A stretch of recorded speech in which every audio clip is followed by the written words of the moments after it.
Hi అండి, అందరికీ నమస్తే. Welcome to Maithili veg recipes. ఈరోజు వీడియోలో అప్పటికప్పుడు ఇన్స్టెంట్గా చేసుకునే మామిడికాయ తురుము పచ్చడిని ఎలా చేసుకోవాలో చూపించబోతున్నాను. ఈ పచ్చడిని వంట రాని వాళ్ళైనా బ్యాచిలర్స్ అయినా కూడా 10 నిమిషాల్లో చిటికలో చేసేయగలుగుతారు. అంత ఈజీగా ఉంటుంది. టేస్ట్ అయితే చెప్పాల్సిన అవసరమే లేదు. చూస్తుంటేనే నోట్లో నీళ్ళూరుతున్నాయి కదా, చాలా టేస్టీగా ఉంటుంది.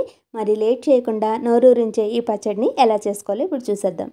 దీనికోసం నేను ఇక్కడ 2 మీడియం సైజ్ మామిడికాయలను తీసుకున్నాను. వీటిని బాగా కడుక్కుని తడి అనేది లేకుండా పొడి క్లాత్తో తుడుచుకున్నాక పై తొక్కని పీల్ చేసేసుకోవాలి.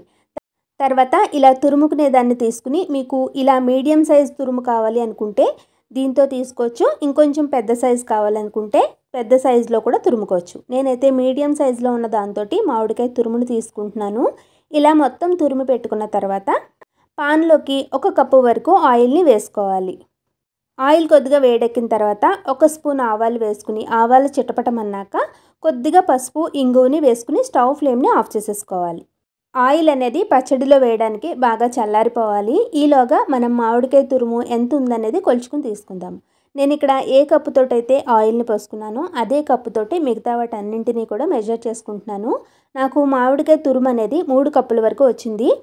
ఆయిల్ అనేది పూర్తిగా చల్లారిన తర్వాతనే కారాన్ని వేసుకోవాలి. లేదంటే కారం రంగు మారిపోయి పచ్చడి కూడా నల్లగా వచ్చేస్తుంది. కాబట్టి పూర్తిగా చల్లారాక నేను ఇక్కడ 3/4 కప్పు వరకు కారాన్ని తీసుకుంటున్నాను.